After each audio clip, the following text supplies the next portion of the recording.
The drink was expensive, $18 for 3 ounces of vodka and a splash of cranberry juice, served in a glass that probably cost more than my rent.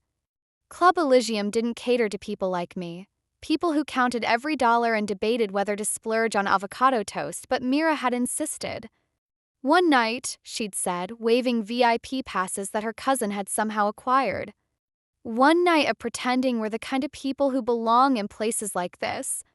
You've been working non-stop for months. You deserve to feel fancy. So here I was in a borrowed dress that was too tight and heels that were too high, sipping my overpriced cocktail and pretending I wasn't completely out of my element. The club was everything I'd expected and nothing I was prepared for. Crystal chandeliers hung from ceilings so high they disappeared into darkness. The music pulsed through floors that probably cost more per square foot than my entire Brooklyn apartment. Beautiful people in beautiful clothes moved through the space like they owned it because they probably did. Stop looking so uncomfortable, Mira shouted over the music. You're supposed to be having fun. I'm having fun. This is my fun face. That's your I want to murder everyone face. I've known you for 15 years. I can tell the difference. She wasn't wrong.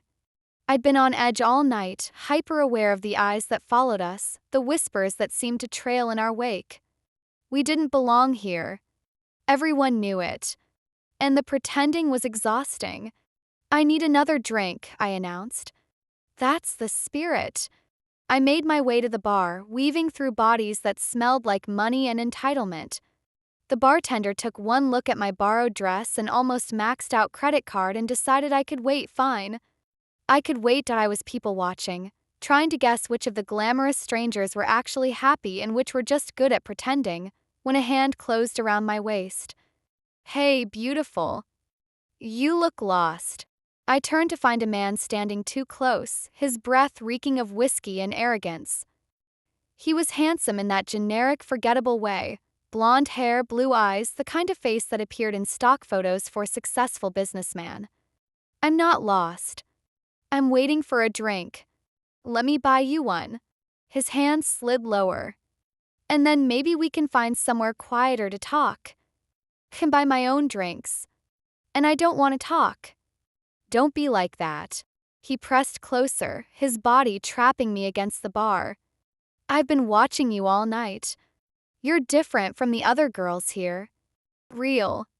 I like real. And I like personal space. Back off. Come on, baby, she said. Back off. The voice came from behind us, deep and cold and carrying a weight that made the blonde man freeze. I turned, ready to thank whoever had intervened, and found myself face to face with the most dangerous-looking man I'd ever seen. He was tall, well over 6 feet, with shoulders that strained against his perfectly tailored black shirt.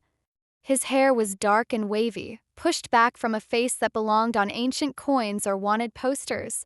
Sharp jaw, high cheekbones, and eyes that were an impossible shade of amber gold, like whiskey held up to firelight. Those eyes were fixed on the blonde man with an expression that promised violence. Mr. Cross. The blonde man's voice had gone thin. I didn't realize she was with you. She's not with me. But she asked you to leave. Twice. The dark-haired man, Cross, stepped closer. Do I need to ask a third time? No. No, of course not.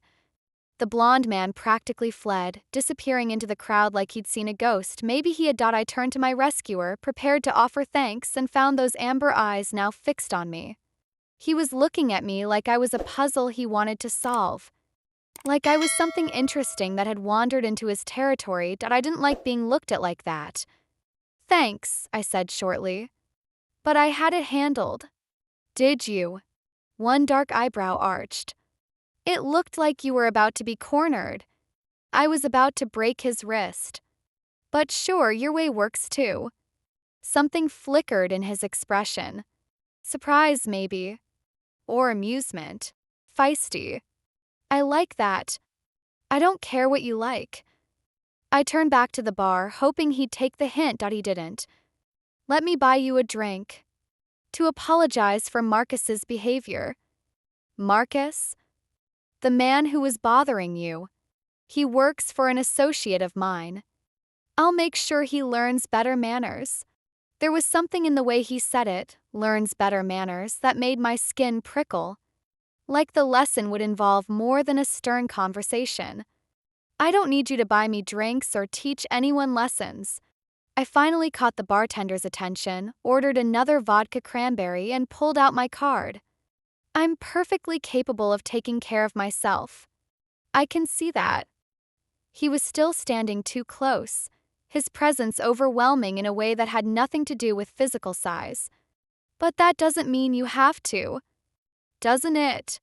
I turned to face him fully, refusing to be intimidated.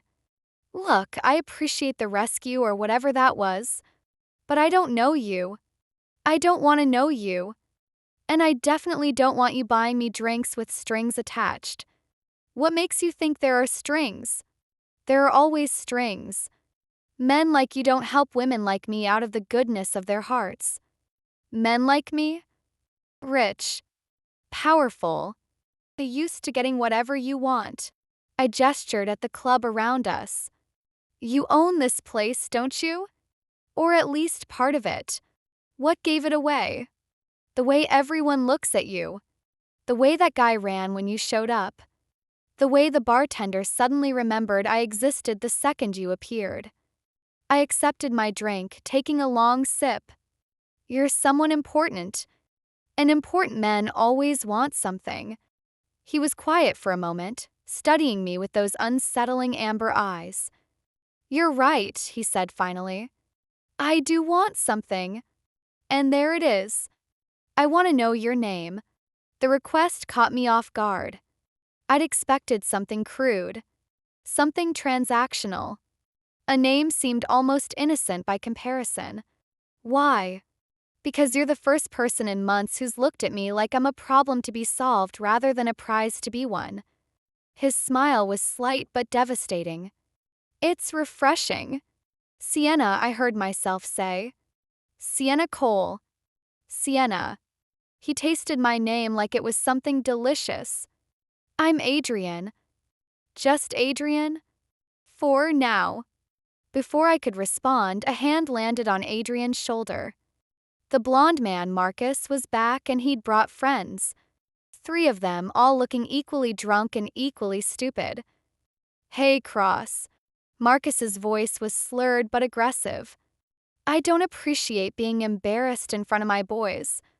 Maybe you should mind your own business. Adrian's expression didn't change. Walk away, Marcus.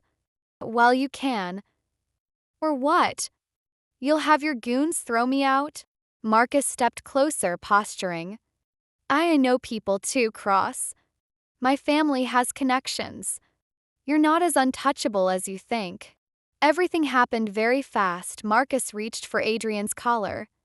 Adrian's hand shot up, catching Marcus's wrist and twisting it at an angle that made me wince.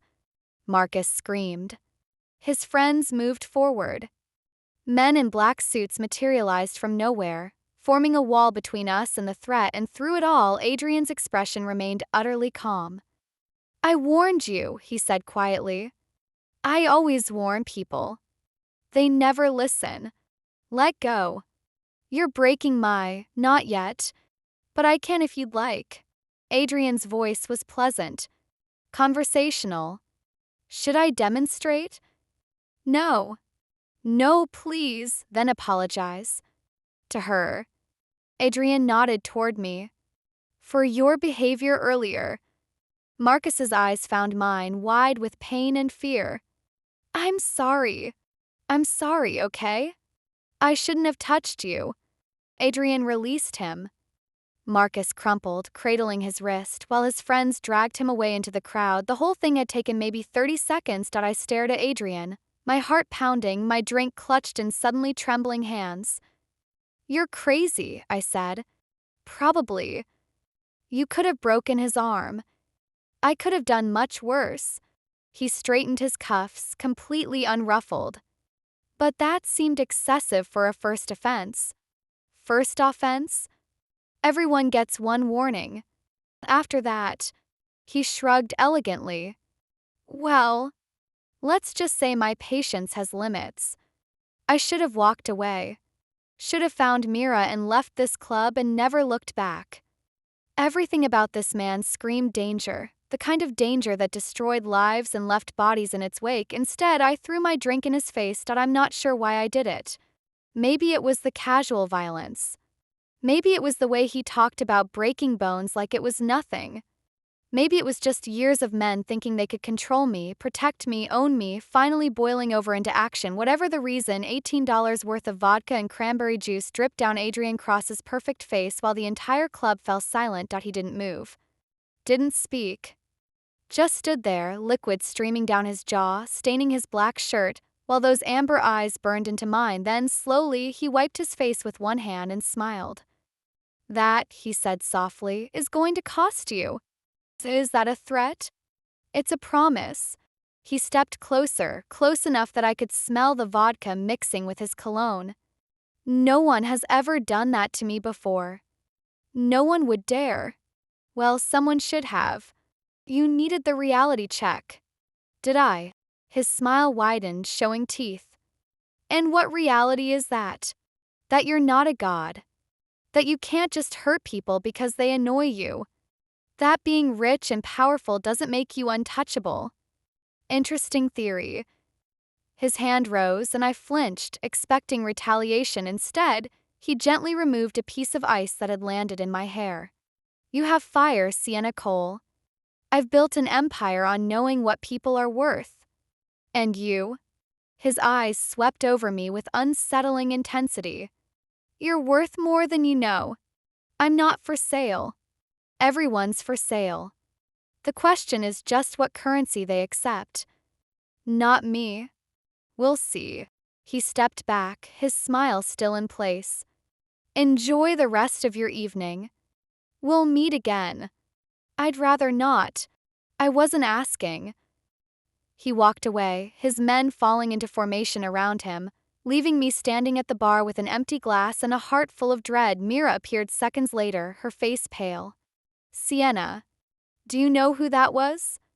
"Some rich asshole named Adrian." "Some rich, that was Adrian Cross. She lowered her voice to a whisper. "He's the most dangerous man in New York. He runs everything. The clubs, the businesses, the other stuff. And you just threw a drink in his face. He deserved it. That's not the point. The point is that people who cross Adrian Cross don't." She stopped, swallowing hard. "We need to leave. Now." "Mira, now Sienna." We fled into the night, and I told myself the whole thing was over, that I was wrong, that it was only beginning. 3 days passed without incident, and I told myself Adrian Cross had forgotten about me. That I was just a momentary annoyance in his important life. That a man with an empire to run didn't have time to pursue petty revenge against a jewelry designer from Brooklyn. That I was lying to myself, but the lie helped me sleep at night. My studio was my sanctuary. A tiny space in a converted warehouse, crammed with tools and gemstones and half-finished pieces that represented years of dreams. I'd built this business from nothing, maxed out credit cards and sleepless nights and sheer stubborn refusal to fail. Every piece I created told a story. Every design was personal. It wasn't much, but it was mine. I was working on a commission piece, a custom engagement ring for a client who wanted something unique but timeless, when the door buzzer sounded. "Just a minute." I set down my tools, wiping my hands on my apron, and crossed to the door. Probably a delivery. Or Mira, who'd been texting frantically since Saturday night, convinced that Adrian Cross was going to have me killed. That I opened the door and found Adrian Cross standing in my hallway. He looked different in daylight. Less like a creature of shadow and more like a man, albeit a man who radiated danger the way most people radiated body heat. He'd traded the black shirt for a charcoal suit that probably cost more than my entire inventory. His hair was slightly disheveled, like he'd been running his hands through it. Those amber eyes swept over me with undisguised interest. Nice apron. I looked down at myself. I was wearing my rattiest jeans, a tank top with jewelry-making stains, and an apron that proclaimed, "I make sparkles, not cents." Great. Exactly how I wanted to face my nemesis. "How did you find me?" I demanded. "I find everyone." He said it simply, without arrogance. Just fact. May I come in? Absolutely not. Sienna. My name on his lips sent an unwanted shiver down my spine. We need to talk. Can be here in private. Or I can have this conversation in front of your neighbors. Your choice. I thought about the elderly couple next door. About Mrs. Patterson, who brought me cookies and worried about me being single. About Mr. Chen, who always asked about my business. I stepped aside. Adrian entered my studio like he owned it, which, considering the reach Mira had described, maybe he did. He examined my workspace with those calculating eyes, taking in the organized chaos of my creative process. These are beautiful. He'd stopped in front of my display case, studying the pieces I had for sale. You made all of these? Every one. Impressive. He picked up a necklace I'd spent 3 weeks perfecting, a cascade of tiny sapphires meant to look like falling water. There's real artistry here. Passion. Did you come here to critique my work? I came here to discuss your debt. My stomach dropped. What debt? I don't owe you anything. Not to me directly. He set down the necklace and turned to face me. To my organization. Through your brother. Jason, the name hit me like a physical blow. My little brother, who I'd raised after our mother died. Who I'd sacrificed everything to protect. Who'd promised me he was clean, that he was staying out of trouble, that he was finally getting his life together. I don't know what you're talking about. Yes, you do. Adrian's voice was almost gentle. Jason Cole, 24 years old, gambled his way into debt at one of my establishments, borrowed money from the wrong people to cover it, and now he owes my organization $300,000. 300,000. The number was impossible. Astronomical. The more money than I'd ever seen in my life. That's not possible. Jason doesn't gamble. He's been clean for 2 years. He's been hiding it well. Adrian reached into his jacket, producing a folder that he handed to me. Records. Dates. Amounts. Everything documented. I opened the folder with trembling hands. Page after page of transactions. Jason's signature on loan agreements. Photos of him at card tables, at roulette wheels, at high-stakes games in the backs of clubs that looked nothing like Club Elysium. The date started 8 months ago. He'd been lying to me for 8 months. Why are you showing me this? My voice came out broken. If Jason owes you money, that's between you and him. Normally, yes. But Jason can't pay.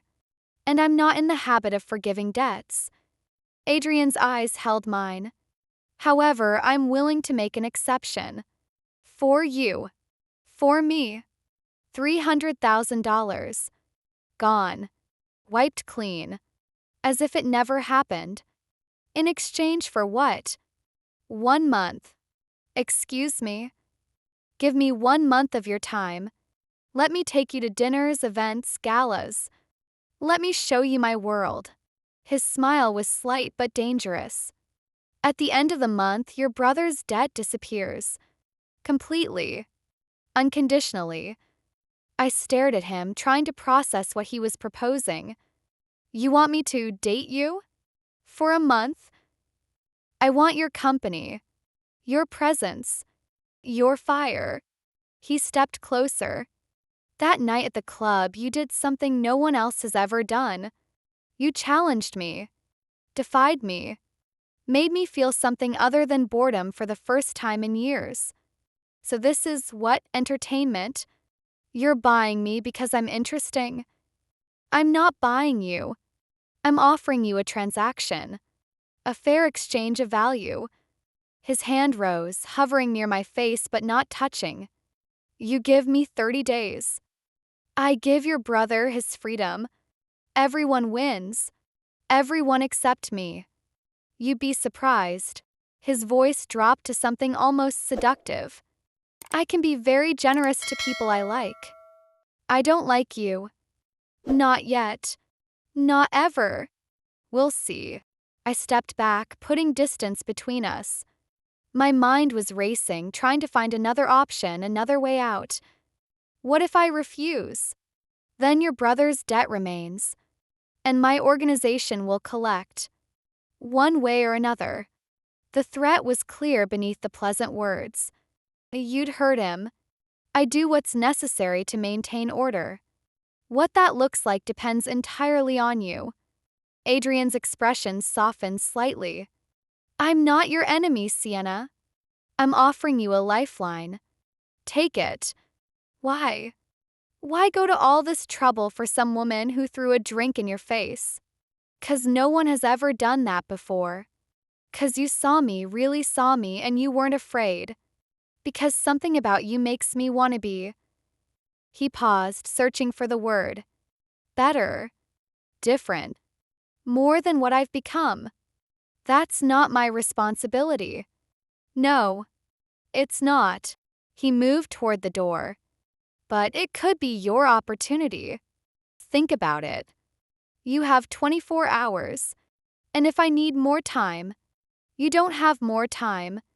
Your brother's situation is deteriorating. The people he borrowed from are getting impatient. Adrian opened the door.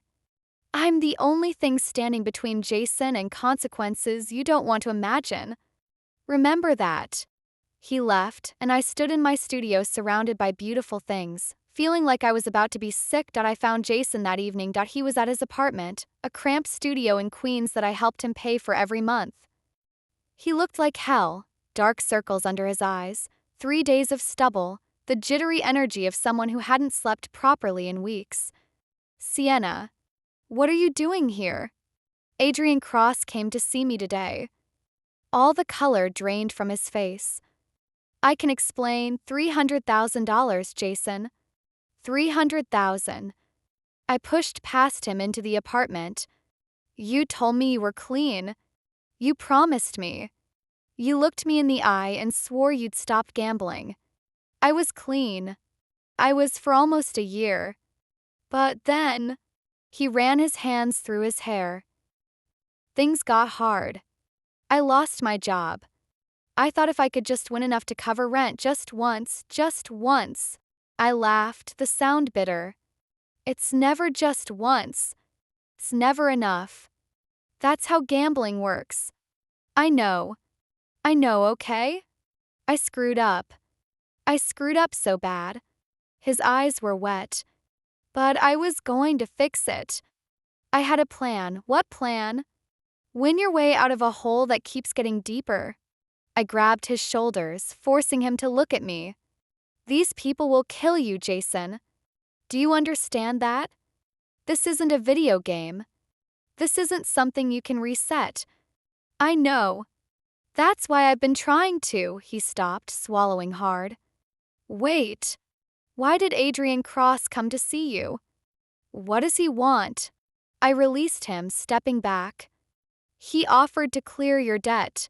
He what? $300,000. Gone.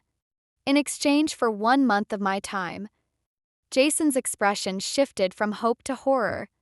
Your time? What does that mean? What does he want you to do? Nothing sinister. He wants me to attend events with him. Be seen with him. That's all. That's all? Sienna, men like Adrian Cross don't do anything, that's all. There's always more. There's always a catch. The alternative is watching you get hurt. Or worse. I met his eyes. What choice do I have? You have the choice to let me handle my own problems. Like you've been handling them? By digging yourself deeper into debt? By lying to me for 8 months? My voice cracked. I've protected you my whole life, Jason. Since we were kids. Since Mom died. I've sacrificed everything to keep you safe. And now you're telling me I should just walk away and let these people destroy you. I'm telling you that you shouldn't throw your life away for my mistakes. It's 1 month. 30 days. And then you're free. And what about you? What happens to you in those 30 days? I didn't have an answer. We stood in his cramped apartment, Two siblings who'd only ever had each other, facing a situation neither of us knew how to survive. "I'll do it," I said finally. "I'm going to accept his offer." "Sienna, it's not your decision." I touched his face, the way I'd done when he was little and scared and needed someone to tell him everything would be okay. "Let me do this. Let me save you one more time." "I don't deserve it." "Probably not." I smiled despite my fear. "But you're my brother. And I love you. Even when you make incredibly stupid decisions." He pulled me into a hug, holding on like he was drowning. "I'm sorry," he whispered. "I'm so sorry." "I know. If he hurts you, he won't." I wished I believed that. "I won't let him." I left his apartment and called the number on the business card Adrian had left that he answered on the first ring. "Sienna, I was hoping to hear from you." "I'll do it. 1 month. But I have conditions." "I'm listening." "First, Jason's debt is cleared immediately. Before the month starts. I'm not giving you 30 days of leverage." "Agreed." "Second, I maintain my work. My studio. My life. I'll attend your events, but I won't be your prisoner." "Agreed." Third, no sex. No physical contact beyond what's necessary for public appearances. This is a business arrangement, nothing more. A pause. Then agreed. "Though I suspect you'll change your mind about that one." "I won't." "We'll see." His voice was warm with amusement. "Anything else?" "Just one thing." I took a deep breath. "Why me?" "Really. There are 1,000 women who would do this willingly. Women who'd be grateful for your attention. Why chase someone who threw a drink in your face?" "Because you're real." The amusement faded, replaced by something sincere. "Everyone in my world wears masks. Pretends. Performs. You looked at me like I was just a man. Not a king, not a monster, just a man. I've forgotten what that feels like. You are a monster. By your own admission. Maybe. But even monsters get lonely."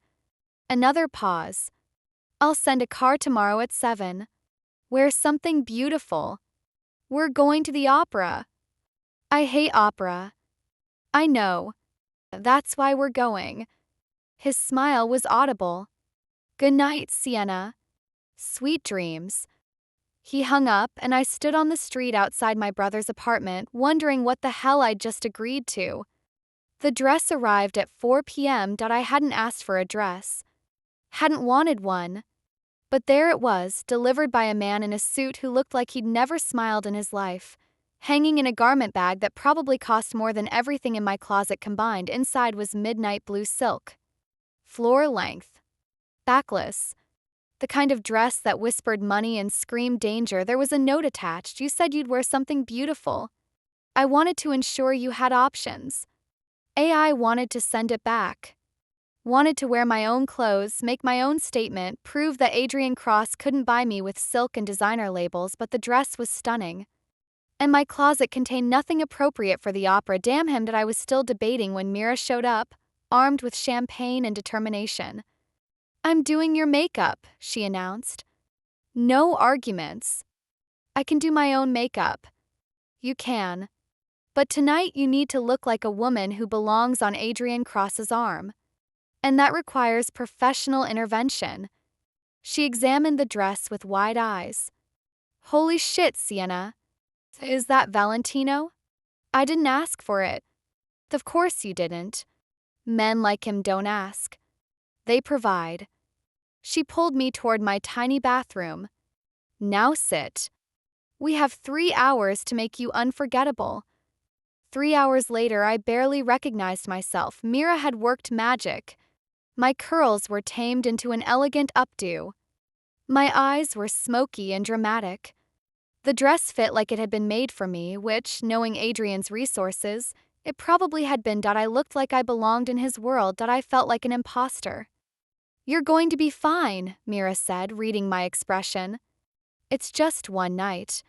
Smile, make small talk, don't throw any more drinks.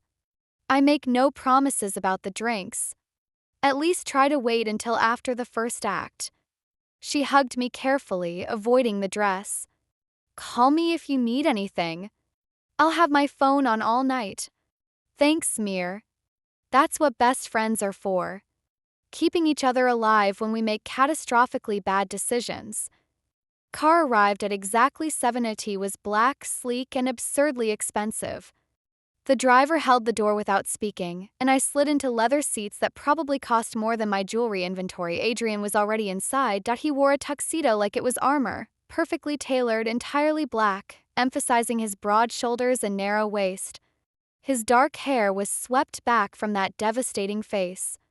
Those amber eyes swept over me with undisguised appreciation. You're stunning. I'm uncomfortable. Also beautiful when uncomfortable. He gestured to the seat across from him. Sit. We have things to discuss before we arrive.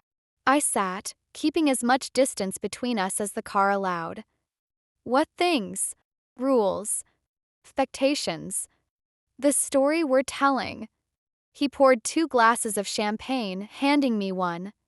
To the public, we're dating. We met through mutual friends.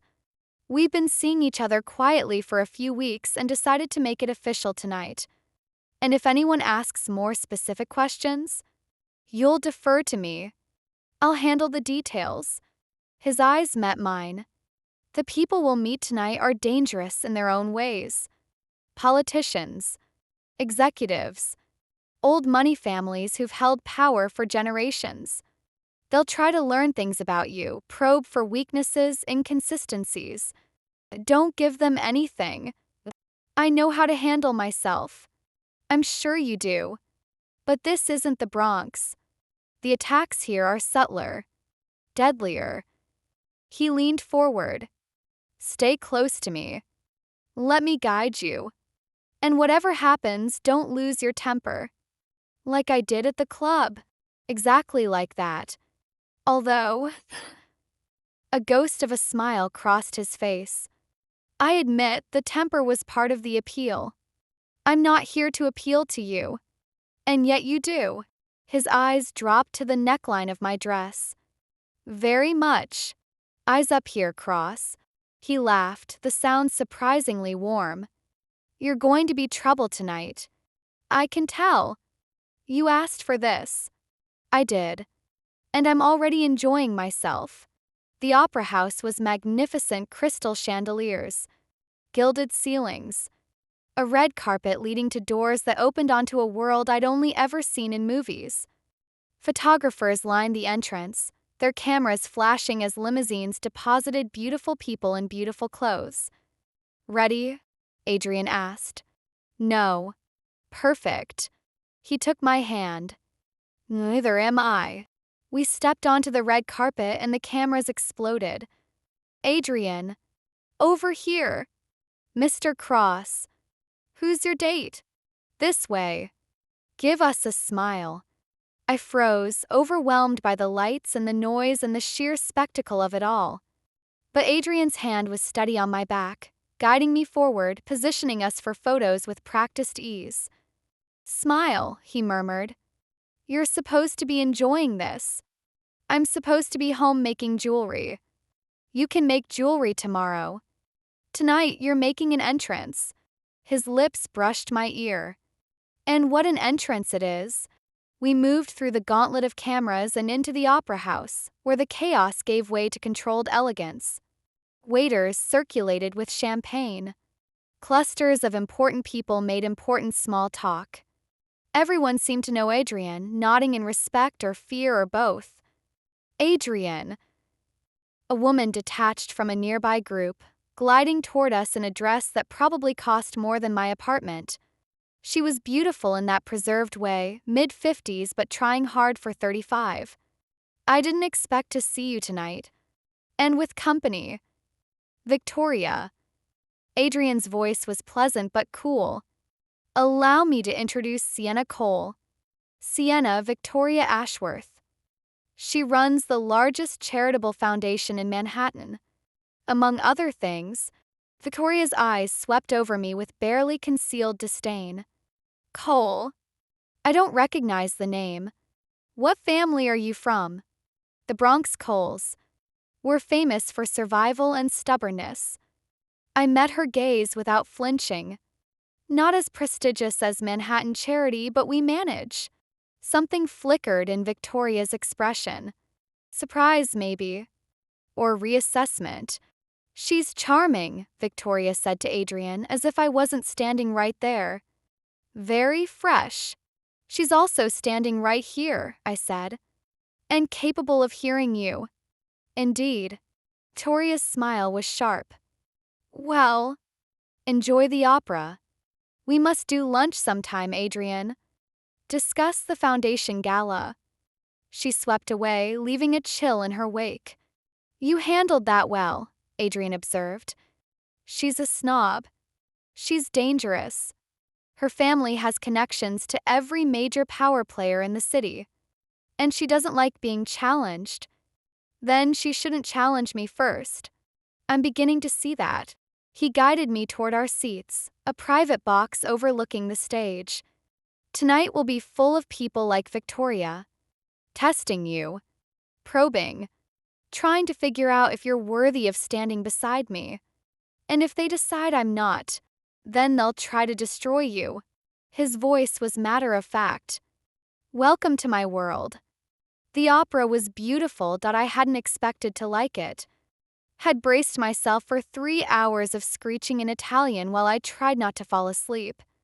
But the music was genuinely moving, the voices soaring through the magnificent space, telling a story of love and loss that transcended language. You're crying, Adrian observed during the second act. I'm not. There are tears on your face. It's allergies. To opera. To you. I wiped my eyes quickly. This doesn't mean anything. I can appreciate art without appreciating the company. Of course you can. But his smile was gentle. For what it's worth, I cry at this part too. Every time. You do not. The third act, when she realizes he's dying but pretends she doesn't know. His voice was quiet. That kind of love, sacrificing your own heart to spare someone pain, it gets me every time. I studied his profile in the dim light. The sharp jaw, the elegant cheekbones, the shadows that seemed to cling to him even in this beautiful place. Why did you bring me here? I asked. Really? You could have taken me anywhere. Why opera? 'Cause it's honest. Raw. People singing their hearts out, not caring how it looks. He turned to face me. You're like that. Honest when it's easier to lie. Raw when it's safer to be polished. I wanted to see how you'd respond to something that demanded the same authenticity. And how am I responding? With tears you're pretending are allergies. His hand found mine in the darkness.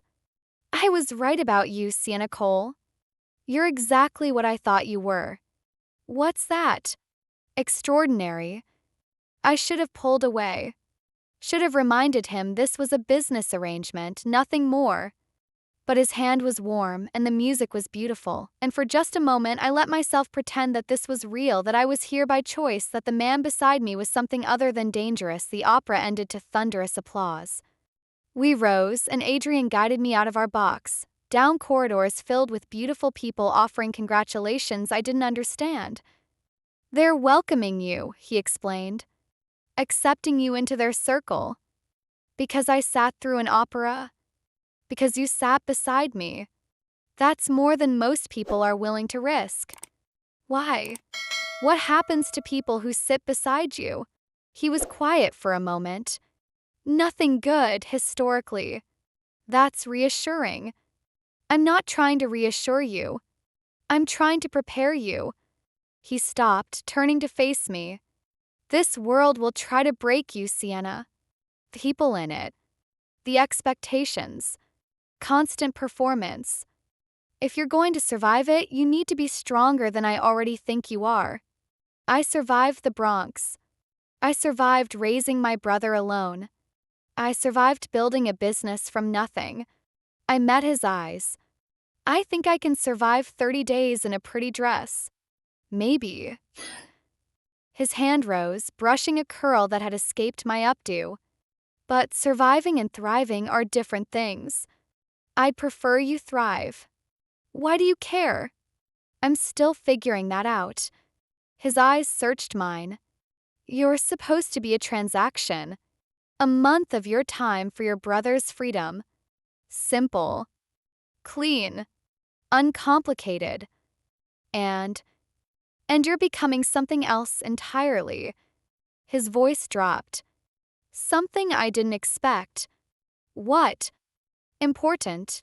The word hung between us, heavy with implication. Before I could respond, his phone buzzed. He checked it, his expression hardening. We need to leave. Now. What's wrong? Business. He was already guiding me toward the exit. I'll take you home. Adrian, what's happening? Nothing you need to worry about. His smile was back, but it didn't reach his eyes. Tonight was perfect. Thank you for coming. He dropped me at my apartment with a kiss on my cheek, chaste, brief, but somehow electrifying, and disappeared into the night. I stood on my doorstep in my Valentino dress, touching the spot where his lips had been, and wondered what I'd gotten myself into.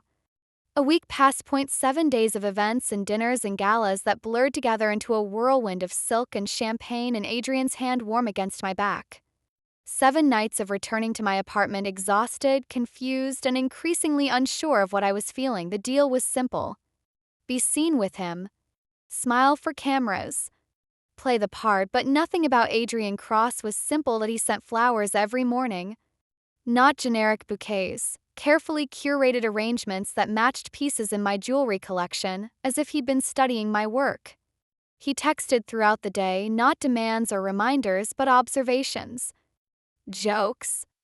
Questions about my designs. He remembered everything I told him. He made me laugh, and slowly, terrifyingly, he was making me feel things I'd sworn I wouldn't feel. You're falling for him, Mira accused during our coffee date on day 8. I'm not. You've checked your phone 4 times since we sat down. I'm expecting a text about tonight's event. Your face lights up every time you look at it. That's not business. That's chemistry.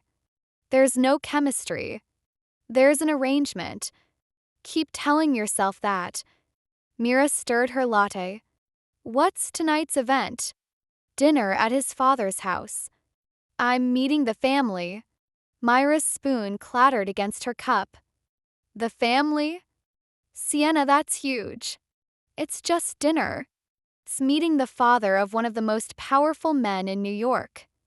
That's not just dinner. That's an audition. I didn't ask for an audition. You threw a drink in his face, and now you're meeting his dad. Clearly, you passed something. She leaned forward. What's the father like? I don't know. Adrian doesn't talk about him much. I thought about the brief mentions, cold references, careful avoidances. I get the sense they're not close. Complicated family dynamics. How relatable. Mira checked her watch. I have to get back to work. But Sienna, be careful tonight. The deeper you go into his world, the harder it is to get out. I'm not going deep. I'm surviving 30 days. 22 more to go. She hugged me. Call me after. I want every detail. Car arrived at 6. Adrian was already inside, dressed in a dark suit that made him look like something between a model and a weapon. His eyes swept over me with that familiar intensity. You're nervous. I'm about to meet your father. Of course I'm nervous. Don't be. Victor is.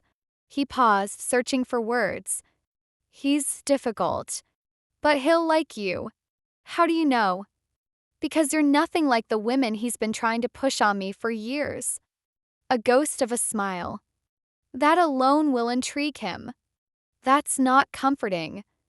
It's not meant to be. He took my hand. My father and I have a complicated relationship. He built this empire. I inherited it, He has opinions about everything, how I run things, who I associate with, who I should marry. Marry? He's been pressuring me for years to find a suitable wife. Produce heirs. Continue the dynasty. Adrian's voice was bitter. As if I'm a business asset rather than a son. Is that why you brought me? To show him you're making your own choices? Partly. His eyes met mine. But mostly because I wanted you to understand where I come from, why I am the way I am. And how are you? Cold, controlled, incapable of genuine connection. He said it like reciting a grocery list. At least that's what I've always believed. And now I'm not sure. His thumb traced circles on my palm. You're making me question things I've never questioned before. Before I could respond, the car stopped. The cross estate was everything I'd expected and nothing I was prepared for. A mansion that sprawled across grounds the size of a small park. Columns and fountains and gardens that probably required a full-time staff. The kind of wealth that didn't just whisper, it screamed. This is where you grew up.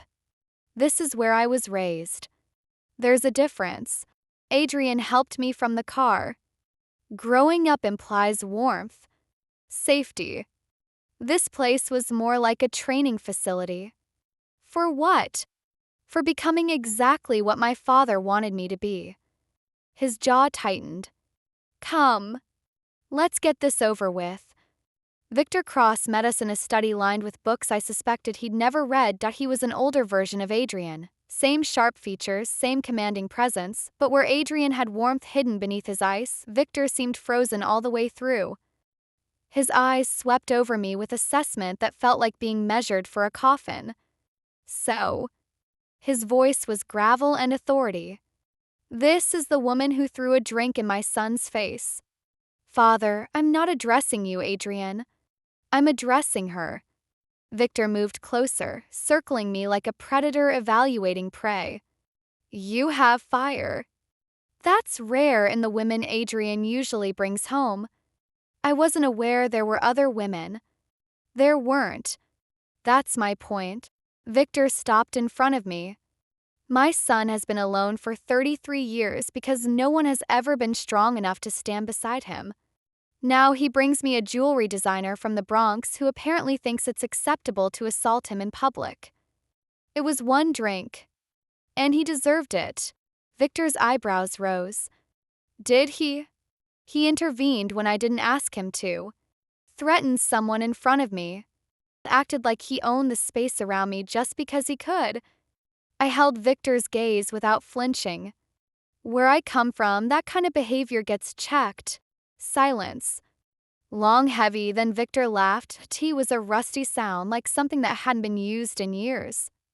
But it was genuine, cracking through the ice that had filled the room since we arrived. I like her, he announced to Adrian.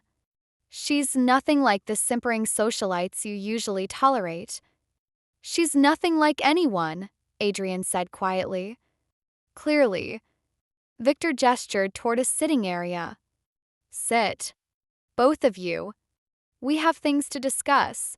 Dinner was an interrogation disguised as a meal. Victor asked about my business, my background, my family. He probed for weaknesses the same way the women at the opera had, but more directly. More dangerously. I answered honestly. About my mother dying. About raising Jason. About building my jewelry business from nothing. About the survival instincts I developed growing up in places where survival wasn't guaranteed. You've had a difficult life, Victor observed. I've had a real life. There's a difference. Is there? The difficulties made me who I am. I wouldn't trade them for anything. I set down my fork. You didn't invite me here to learn about my background. You could have had someone research all of this. What do you really want to know? Adrian tensed beside me. Victor smiled.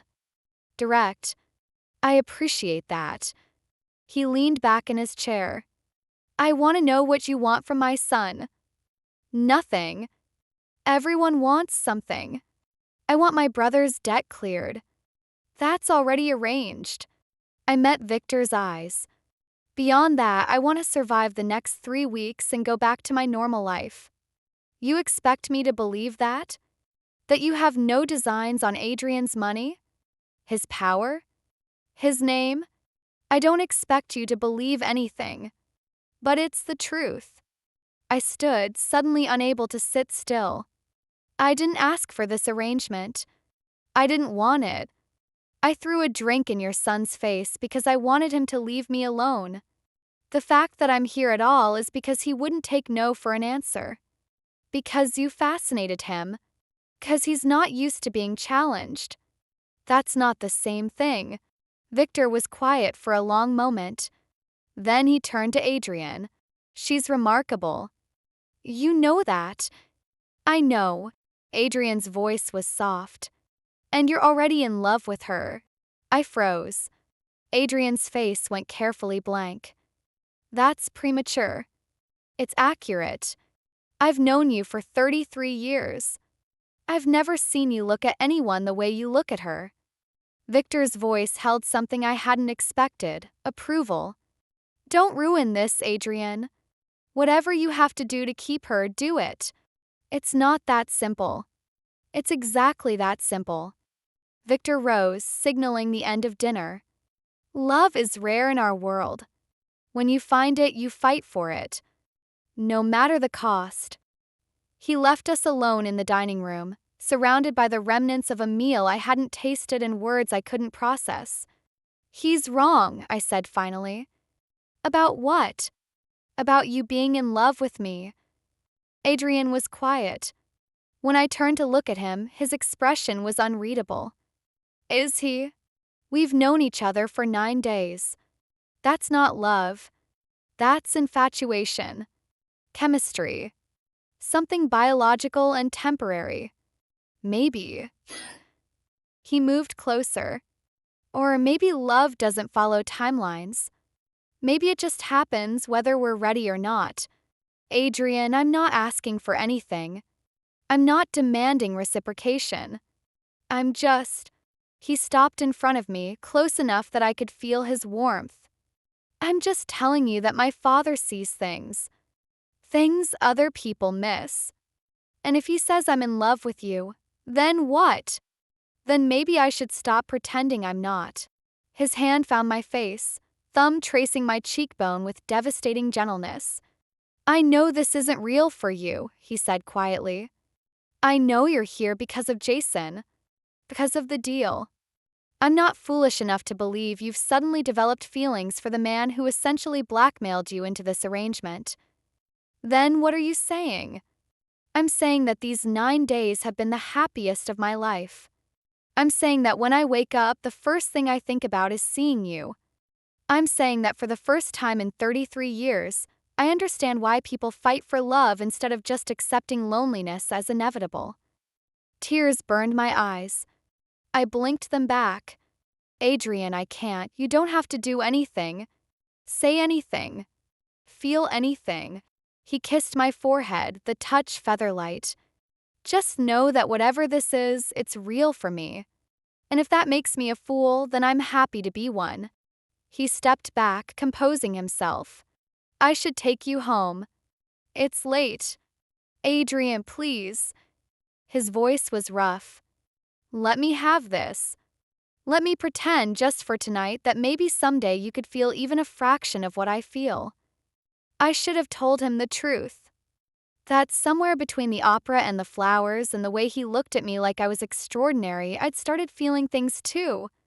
Things that terrified me. Things I didn't want to name. Instead, I nodded. Okay. We drove home in silence, his hand holding mine the entire way, and I pretended I didn't feel my heart breaking for both of us.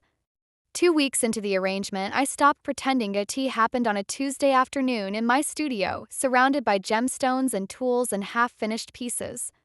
Adrian had texted that morning asking if he could stop by, and I'd said yes without thinking. The way I'd been saying yes to everything lately. He arrived with coffee and curiosity. Show me, he said simply. Show you what? How you work. What you create. I've seen the finished pieces but never the process. No one had ever asked to see my process before. Not clients who just wanted the end result. Not Jason who didn't understand what I did. Not anyone until I showed him that I walked him through my tools, explaining the difference between files and burrs, how I set stones, why certain metals worked better for certain designs. I showed him my sketches, pages and pages of ideas I'd never had time or money to realize. He listened. Really listened, the way he listened to everything, with those amber eyes focused entirely on me. This one, he said, pointing to a design I'd sketched months ago. An elaborate necklace, cascading sapphires meant to look like a waterfall at midnight. Why haven't you made it? Materials. Piece like that would cost thousands just in stones. I don't have that kind of inventory. What if you did? What do you mean? What if money wasn't an obstacle? What would you create? I laughed. Everything. I'd create everything. There are designs in my head that I've never had the resources to bring to life. Then bring them to life. He said it simply, like it was obvious. I'll fund whatever you need. Consider it an investment in extraordinary talent. I can't take your money. You can take my money for your brother's gambling debt, but not for your art. That's different. How? 'Cause that was survival. This would be. I searched for the word. Charity. It's not charity. It's patronage. Great artists have always had patrons. He moved closer. Let me be yours. Adrian, not as part of our deal. Not as leverage. Just as someone who believes in what you do. His hand found mine. Please. Let me do this. I should have said no. Should have maintained the boundaries that were already crumbling around me. Instead, I kissed him. It wasn't planned. Wasn't calculated.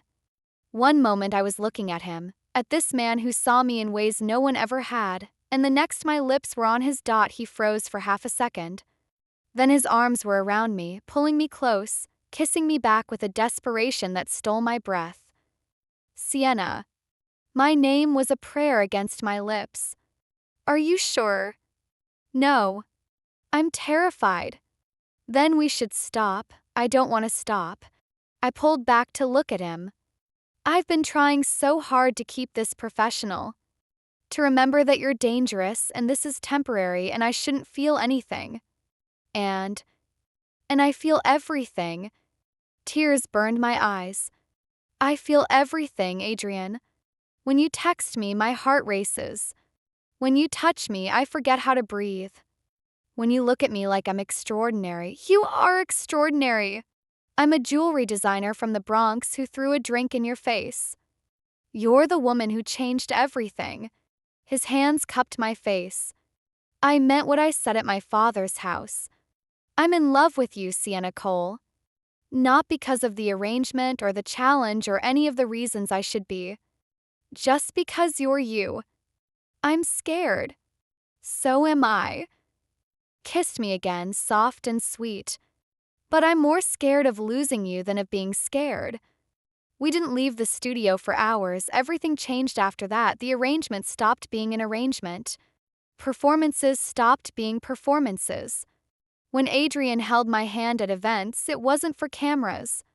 When he looked at me across crowded rooms, it wasn't an acidity, was real, all of it. You're different, Mira observed during our weekly coffee date. Glowing. Disgusting, actually. I'm happy. I can see that. It's weird. She grinned. So, you and the crime lord. It's actually happening. Don't call him that. What should I call him? Your boyfriend? Your paramour? The man who essentially purchased your company for 30 days and then somehow convinced you to fall in love with him? He didn't convince me of anything. It just happened. Love doesn't just happen with men like Adrian Cross. There are always complications. Myra's expression softened. I'm happy for you, Sienna. Really. But be careful. His world has sharp edges. I know. Do you? Because from where I'm sitting, you're floating on a cloud of romance and forgetting that you're dating one of the most dangerous men in New York. He's not dangerous to me. He's dangerous to everyone. That's the point. I didn't have a response. Because Mira wasn't wrong. Adrian's world was built on violence and power and things I'd spent my whole life avoiding, but when he looked at me, I forgot all of that. When he touched me, nothing else mattered. Maybe that made me a fool. But I was a happy fool. And for the first time in years, I let myself believe that maybe, just maybe, this could last. The threat came on day 23. I was at my studio, working on the waterfall necklace Adrian had funded when my phone rang. Unknown number. Hello? Sienna Cole. The voice was male, unfamiliar, cold. We need to talk about your boyfriend. Who is this? Someone who knows things Adrian Cross doesn't want you to know. Meet me at the cafe on Flatbush. Alone. 1 hour. I'm not meeting anyone. Your brother Jason is with me. He's very nervous. You should come before he gets more nervous. The line went dead. My blood turned to ice. I called Jason immediately. No answer. Called again. Nothing. I should have called Adrian. Should have told him what was happening, let him handle it with his resources and his men and his particular brand of problem solving, but the voice had said alone, and Jason was my brother. I went. The cafe was nearly empty when I arrived. A man sat in the back corner, alone, watching the door like he'd been expecting me. He was ordinary looking. Mid-40s. The kind of face you'd forget immediately after seeing. Sienna. Sit. Where's my brother? Safe. For now. He gestured to the chair across from him. Sit. Please. This won't take long. I sat, my heart hammering. Who are you? My name is Marcus Webb. I work for a family that has history with the Cross organization. Marcus. The man from the club. The one Adrian had threatened. You were at Elysium. The night I threw a drink in Adrian's face. Yes, I was there. His smile was thin. That's actually why I wanted to meet you. 'Cause you did something no one else has ever done. You stood up to him. What do you want? I want to give you information. It's about the man you're sleeping with. He slid a folder across the table. Things he's done. People he's hurt. The truth behind the charming exterior. I didn't touch the folder. Why would you give this to me? 'Cause Adrian Cross destroyed my family. My father worked for Victor Cross for 30 years. Loyal. Dedicated. And when he made one mistake, Adrian had him killed. I don't believe you. You don't have to believe me. Believe the evidence. He pushed the folder closer. Pictures. Documents. Testimony from people who've worked for him.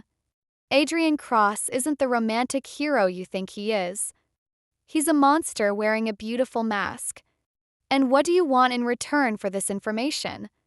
I want you to leave him. Walk away. Take your brother and disappear before Adrian pulls you any deeper into his world. Marcus leaned forward. I'm not threatening you, Sienna. I'm trying to save you. By kidnapping my brother. Jason came willingly. He's terrified of Adrian. Terrified of what happens when the Cross family decides you're no longer useful. Marcus's eyes softened. Your brother made mistakes. Gambling. Debts. But he doesn't deserve to spend the rest of his life looking over his shoulder because you got involved with the wrong man. I stared at the folder. At this stranger who claimed to want to help me. At the evidence that might shatter everything I'd started to believe. I want to see Jason. Of course. Marcus pulled out his phone, made a call. Bring him. A moment later, Jason appeared from a back room. He looked terrible, pale, shaky, eyes darting around like a trapped animal. Sienna. I'm sorry. I'm so sorry. What is this, Jason? What's going on? Marcus approached me last week. Told me things about Adrian. About what happens to people who get close to him. Jason's voice broke. I didn't want to believe it, but then I started looking, started asking questions, and what? And Adrian Cross has killed people, Sienna. Not just in business. Not just enemies. People who disappointed him. People who got in his way. Jason grabbed my hands. I know you think you love him, but you don't know who he really is. Neither do you. Neither does anyone who hasn't talked to him directly. That's the point. No one talks to him directly and survives to tell about it. Jason was crying now. Please. Please walk away. Before it's too late. I looked at my brother. Marcus. At the folder sitting on the table between us, everything I'd built with Adrian, everything I'd started to feel, could all be a lie. A manipulation. A beautiful trap designed by a monster who'd learned to wear a human face dot, or it could be exactly what it seemed. Two damaged people finding each other against all odds. I need time, I said finally. To think. You have 24 hours, Marcus said. After that, this offer disappears. And so does any protection I can provide. Protection from what? From what happens when Adrian Cross realizes you know the truth about him. Marcus stood. 24 hours, Sienna. Choose wisely. He left. Jason lingered, his eyes pleading. Don't go back to him. Please. Go home, Jason. I'll call you. I left the cafe with the folder clutched in my hands. My heart shattered into pieces I didn't know how to reassemble. I needed answers, and there was only one person who could give them to me. I went straight to Adrian's penthouse, the folder burned in my hands the entire way. I hadn't opened it. Hadn't looked at the evidence Marcus claimed would destroy everything. Because I needed to hear the truth from Adrian first. I owed him that much. I owed myself that much. Damon met me at the door, his expression shifting from welcoming to concerned when he saw my face. Miss Cole. Is everything? Where is he? In the study. But perhaps I should announce. I pushed past him, moving through the penthouse that had started to feel like a second home, toward the room where Adrian conducted his business. He looked up when I entered, that devastating smile appearing automatically before fading when he saw my expression. Sienna. What's wrong? I threw the folder on his desk. Marcus Webb gave me this. Said it contains evidence of who you really are. What you've really done. My voice was steady despite my shaking hands. I haven't opened it. I wanted to hear your side first. Adrian's expression went carefully blank. He looked at the folder but didn't touch it. What did Marcus tell you? That you killed his father. That you've killed others. That you're a monster wearing a charming mask. I gripped the edge of his desk. Is it true? Silence. Long, heavy. Some of it. The words hit me like physical blows. I'd expected denial. Arguments. Explanations. Not this quiet admission. Which parts? Marcus's father was Michael Webb. He worked for my father for 30 years. Adrian's voice was flat. 5 years ago, he betrayed us. Sold information to a rival family. Information that led to the deaths of 6 of our people, including Damon's brother. I hadn't known Damon had a brother. Hadn't known any of this. So you killed him. I gave the order. Yes. Adrian's eyes met mine. In my world, betrayal has consequences. Michael Webb chose to betray us. He knew what would happen. And the others? The other people Marcus says you've killed? Some were enemies. Some were threats. Some were necessary eliminations to protect people I love. He stood, moving around the desk toward me. I've never claimed to be innocent, Sienna. I told you from the beginning what I was. What my life required. You told me you were a businessman with complicated methods. You didn't tell me you were a murderer. Would it have changed anything if I had? Yes. No. I don't know. Tears streamed down my face. I fell in love with you, Adrian. I let myself believe that maybe, despite everything, you were someone I could build a life with. And now you're telling me that life would be built on blood. It would be built on protection, on security, on a man who would burn the world to keep you safe. He reached for me and I stepped back. Sienna, please, don't. I held up my hand. I need to think. My phone rang. Jason's number. Jason? Sienna, don't go to Adrian's. His voice was panicked. Marcus lied. He's not trying to protect you. He's trying to use you. What do you mean? The folder. There's a tracker in it. Marcus wanted you to bring it to Adrian so he could locate the penthouse security system. He's planning something, an attack, I think. He wants to use you as a distraction while his people move in. The blood drained from my face. Jason, where are you? I got away. I'm at the police station. I'm safe. His voice cracked. But Sienna, Marcus has men waiting. The moment you brought that folder inside, they started moving. You have to get out. I turned to Adrian. He'd already read the situation from my expression, his face hardening into something lethal. Damon!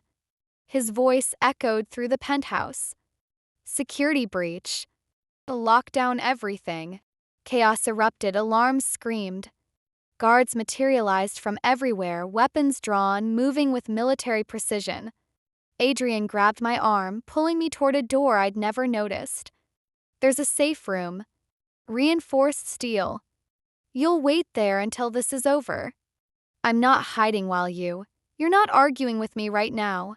His voice was ice and fire. Marcus Webb used you to get to me. That makes you a target. I won't let him use you further.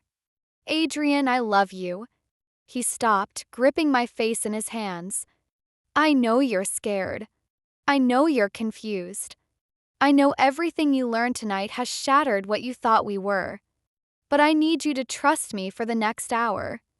Can you do that? I looked into those amber eyes, saw the desperation beneath the control, the fear he was trying to hide. Yes. Thank you. Kissed me hard and fast. Damon will take you to the safe room. Stay there until I come for you. Promise me you'll come. I'll always come for you. One more kiss. Now go. Damon appeared, guiding me through a hidden passage into a room that looked like a bunker. Teal walls. Multiple screens showing camera feeds from around the building. Enough supplies to survive for weeks. Stay here, Damon instructed. Don't open this door for anyone except me or Mr. Cross. Damon. I grabbed his arm. Marcus said his father was killed because of betrayal. Said Adrian gave the order. Michael Webb sold secrets that got my brother killed. Damon's voice was hard. Danny was 24. He had a wife. A baby on the way. His jaw tightened. Adrian didn't just give the order. He made sure my brother's family was taken care of. Made sure Danny's daughter would never want for anything. That's the kind of man he is. A killer who takes care of orphans. A man who protects his people with everything he has. Damon met my eyes. Including you. But especially you. He left, sealing the door behind him. I was alone with the screens and my thoughts and the terrifying sounds of violence filtering through reinforced walls. The attack lasted 47 minutes. I watched on the screens, helpless, as Marcus's men breached the building. As Adrian's security engaged them in firefights that lit up the camera feeds. As bodies fell and blood spilled and the man I loved moved through the chaos like death incarnate. I'd never seen Adrian fight before. He was terrifying. Beautiful. A weapon made flesh, eliminating threats with clinical precision. Every movement was controlled. Every action was lethal. This was who he really was, not the charming man who brought me flowers. Not the vulnerable soul who cried at opera. This. Killer. Predator. Someone who'd built an empire on exactly the kind of violence I was watching unfold, and somehow, impossibly, I loved him anyway. The fighting stopped as suddenly as it had started. The screen showed Adrian standing in the middle of his ruined lobby, surrounded by fallen enemies. His white shirt stained with blood that I prayed wasn't his. Damon appeared on camera, approaching Adrian, speaking words I couldn't hear. Then Adrian looked directly at the camera to me and smiled that he came for me. 20 minutes later, the door opened and there he was, bruised, bloody, exhausted, but alive. Pull. Standing. I threw myself into his arms without thinking. You're okay. You're okay. I was crying, clutching him, not caring about the blood or the violence or anything except the solid reality of his body against mine. I'm okay. His arms wrapped around me. It's over. Marcus? Contained. He'll face justice for what he planned tonight. Adrian pulled back to look at me. Are you hurt? I'm fine. I was safe in here the whole time. I touched his face, tracing a cut on his cheekbone. You're bleeding. It's nothing. It's not nothing. Kissed him softly. Nothing about you is nothing. Sienna. His voice cracked. The things Marcus told you.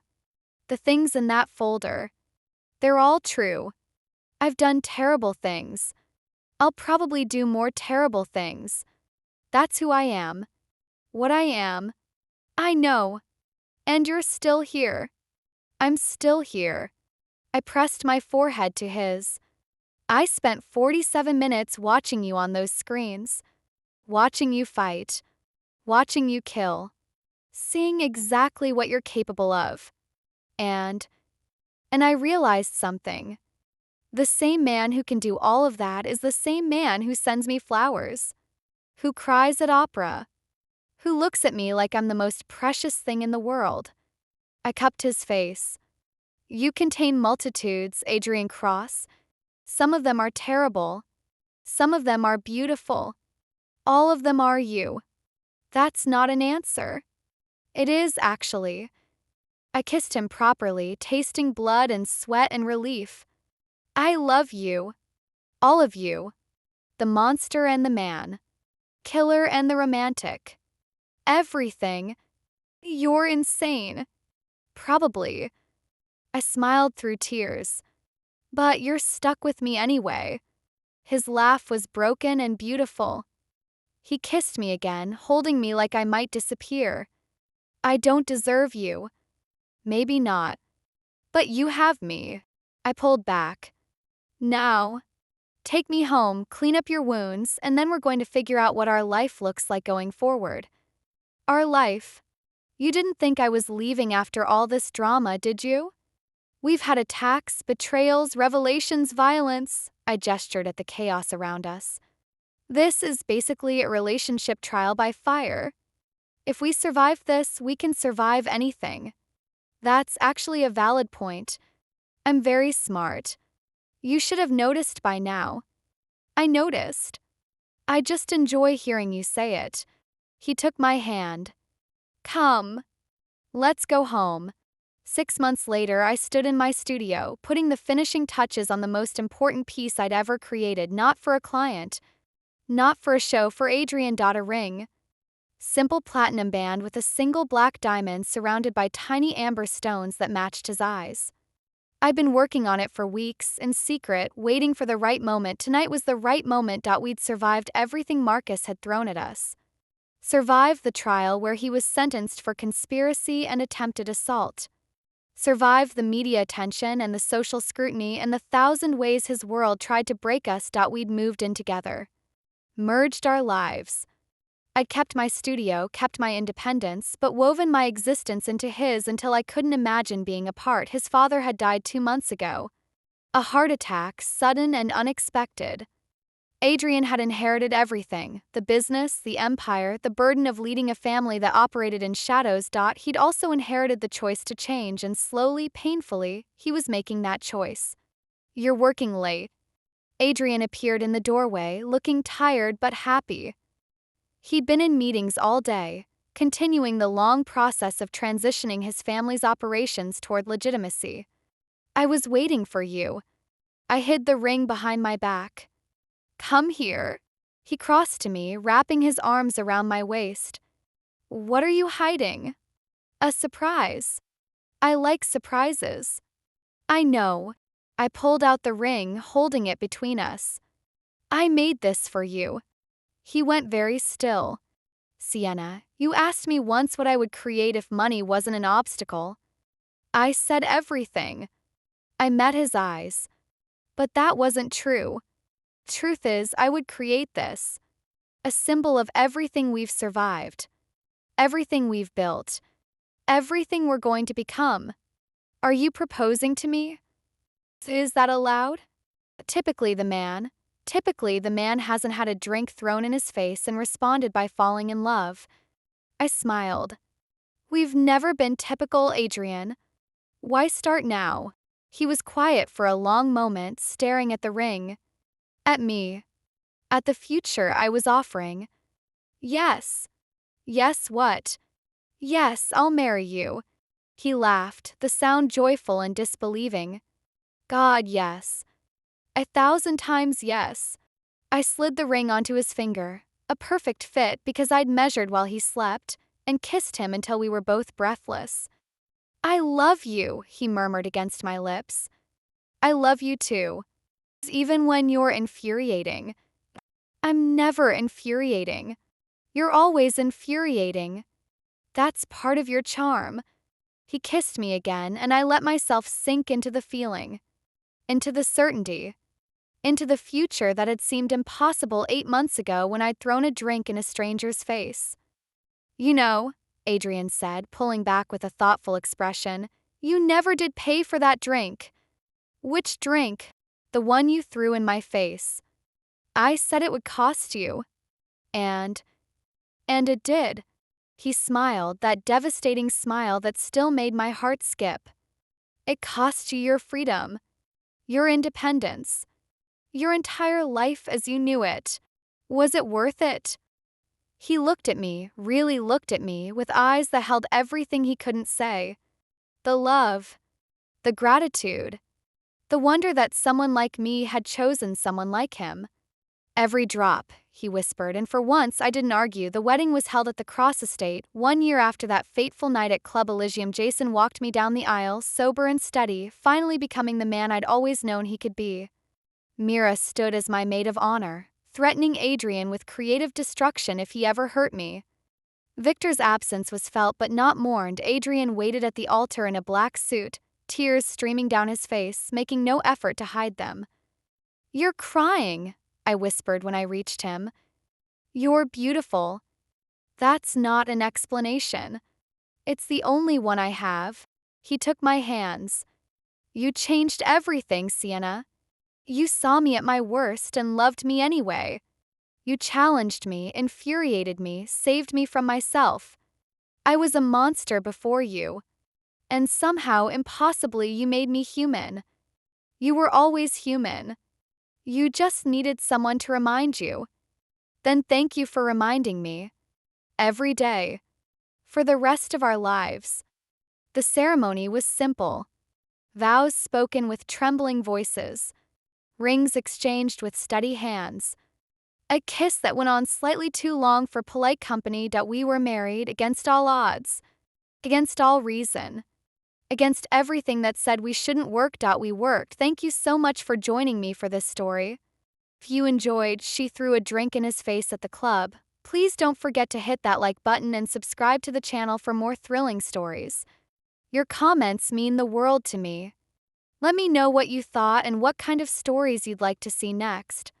Until next time, keep reading and stay mysterious.